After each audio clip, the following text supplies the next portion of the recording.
जय सद्गुरुदेव, जय पदशरणम। मेरे सद्गुरु की वाणी परम संत महात्मा यशपाल जी महाराज का प्रवृत्ति में निवृत्ति। गृहस्थ धर्म के लिए श्रीमद् भगवद गीता का गीता सुधा भाष्य, अध्याय 1, श्लोक 31। निमित्तानि च पश्यामि विपरीतानि केशव, न च श्रेयो अनुप्स्यामि हत्वा स्वजन्माहवे। हे केशव, सर्व दुख नाशक, सुंदर केश वाले, सर्वदा मनमोहक, embodiment of the Vedic Trinity, the Creator, the Preserver and the Destroyer, परम परमेश्वर, मैं लक्षणों शकुनादि चिन्हों को भी विपरीत देख रहा हूँ। कमजोर और भ्रमित व्यक्ति ही शकुनों के चक्कर में रहता है। एक बार भी शकुनों सुपरस्टिशंस का चक्कर इच्छा शक्ति विल पावर की न्यूनता से मनुष्य के हृदय में घर कर जाए, फिर मुश्किल से ही पीछा छोड़ता है। कभी कभी तो यह बीमारी पीढ़ी दर पीढ़ी चलती रहती है और अनेक गृहस्थ त्रास पाते रहते हैं। सच्चे ईश्वर भक्त के पास यह बीमारी नहीं फटकती। जहाँ ईश्वर और सद्गुरु में सच्चा विश्वास और प्रेम उत्पन्न हुआ, फिर ऐसा आत्मविश्वासी पुरुष शकुनों के विचार से सदा के लिए मुक्त हो जाता है। वीर, साहसी, कर्तव्यपरायण और सच्चे ईश्वर भक्त के पास न तो समय ही है और न ऐसी दृष्टि जो शकुनों को देखता फिरे। आज तक अर्जुन ने अनेक युद्ध किए, पर कभी शकुनों का विचार नहीं किया।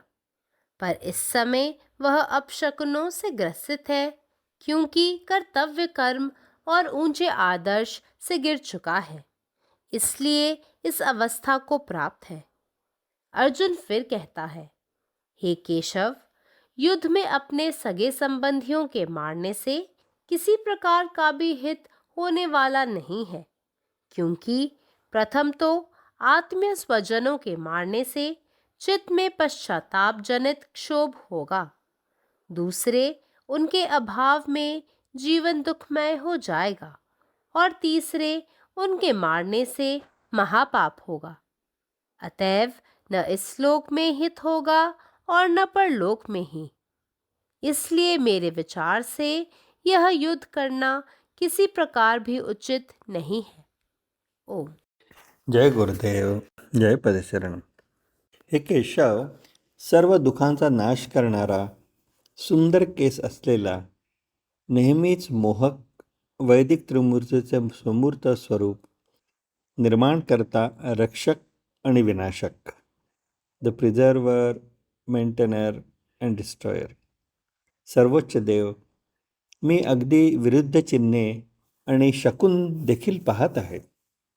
फक्त एक कमकुवत आणि गोंधळलेला मनुष्यच शकुनांच्या वर्तुळात अडकलेला असतो. एकदाही इच्छाशक्तीच्या अभावामुळे शकुनांचे वर्तुळ अंधश्रद्धा एखाद्या व्यक्तींच्या हृदयात प्रवेश करते. नंतर ते त्याला इतके जकडून ठेवते आणि इतके अडचणीत टाकते. कधीकधी हा आजार पिढ्यानपिढ्या चालू राहतो आणि अनेक गृहस्थ त्रास सहन करत राहतात. हा आजार देवाच्या खऱ्या भक्ताला कधीच येत नाही.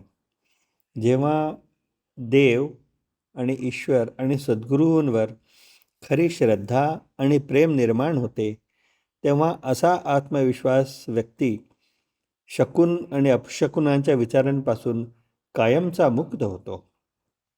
शूर, धाडसी, कर्तव्यदक्ष आणि खरा देवांचा भक्त शकुनांकडे पाहत राहण्यासाठी ना त्याच्याजवळ वेळ आहे, ना त्याच्याजवळ ती दृष्टी आहे.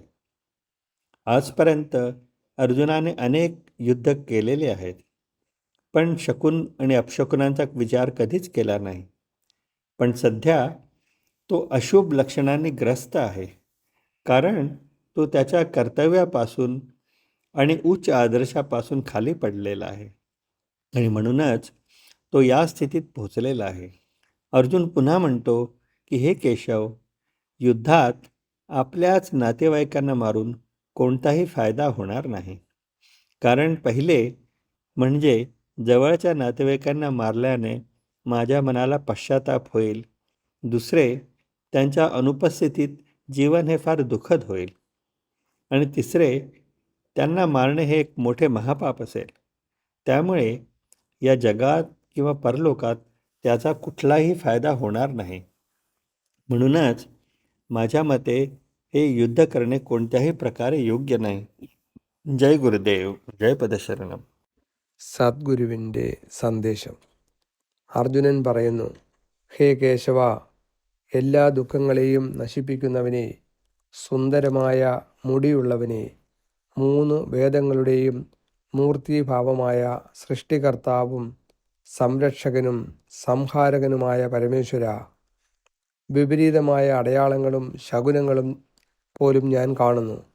ദുർബലനും ആശയക്കുഴപ്പത്തിലുമായ ഒരാൾ മാത്രമേ ശകുനങ്ങളുടെ വലയത്തിൽ കുടുങ്ങിക്കിടക്കുന്നുള്ളൂ. ഇച്ഛാശക്തിയുടെ അഭാവം മൂലം ശകുനങ്ങളുടെ അഥവാ അന്ധവിശ്വാസങ്ങളുടെ വലയം ഒരു വ്യക്തിയുടെ ഹൃദയത്തിൽ പ്രവേശിക്കുകയാണെങ്കിൽ അത് അവനെ ബുദ്ധിമുട്ടിലാക്കുന്നു. ചിലപ്പോൾ ഈ രോഗം തലമുറകളായി തുടരുകയും നിരവധി വീട്ടുകാർ കഷ്ടപ്പെടുകയും ചെയ്യും. ഈ രോഗം ഒരു യഥാർത്ഥ ദൈവഭക്തനെ ബാധിക്കുന്നില്ല.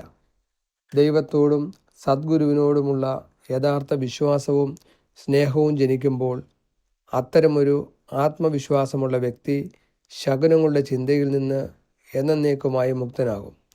ധീരനും ഉത്തരവാദിത്വമുള്ളവരും യഥാർത്ഥ ദൈവഭക്തനുമായ ഒരാൾക്ക് ശകുനങ്ങൾ നോക്കിക്കൊണ്ടിരിക്കാൻ സമയമോ ദർശനമോ ഇല്ല. ഇതുവരെ അർജുനൻ നിരവധി യുദ്ധങ്ങൾ നടത്തിയിട്ടുണ്ട്, പക്ഷേ ഒരിക്കലും ശകുനങ്ങളെക്കുറിച്ച് ചിന്തിച്ചിട്ടില്ല. എന്നാൽ ഈ സമയത്ത് അവൻ തൻ്റെ കർത്തവ്യങ്ങളിൽ നിന്നും ഉയർന്ന ആദർശങ്ങളിൽ വീണുപോയതിനാൽ ദുശകുനങ്ങൾ അനുഭവിക്കുന്നു. അതുകൊണ്ടാണ് അവൻ ഈ അവസ്ഥയിലെത്തിയത്.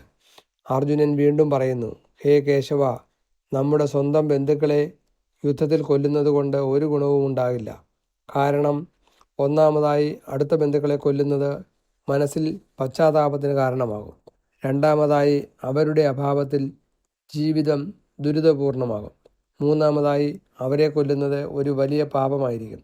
എന്നാൽ ഇഹലോകത്തോ പരലോകത്തോ ഒരു പ്രയോജനവും ഉണ്ടാകില്ല. അതിനാൽ എൻ്റെ അഭിപ്രായത്തിൽ ഈ യുദ്ധം ഒരു തരത്തിലും ശരിയല്ല. പരമാത്മാവ് നീ തന്നെ, നിന്റെ ఇష్టం పూర్ణమాగట్టే. జై సద్గురుదేవ్, జై పదశరణం. నా సద్గురు సందేశం గీతాసద ప్రసత్ మహాత్మా శ్రీ శివాజీ మహారాజు వారిచే ప్రతిపాదించబడిన ప్రవృత్తిలో నివృత్తి గృహస్థ మార్గంలో గీతా భాష్యం అధ్యాయం 1 శ్లోకం 31.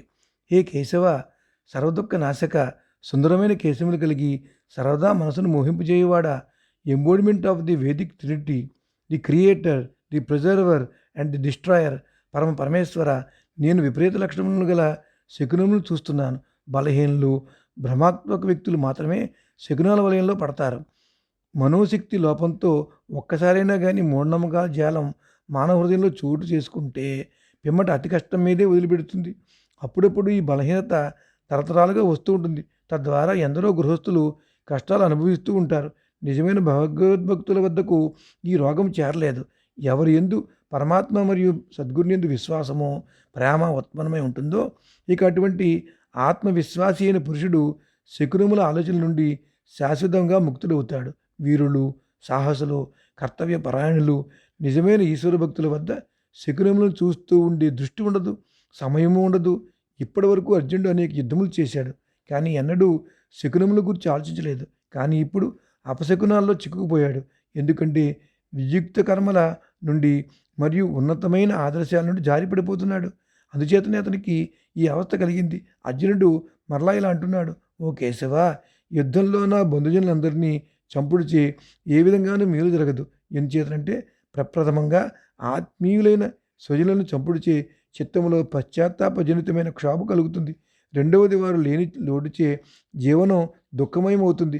మూడవది వారిని చంపుడిచే మహాపాపం కలుగుతుంది.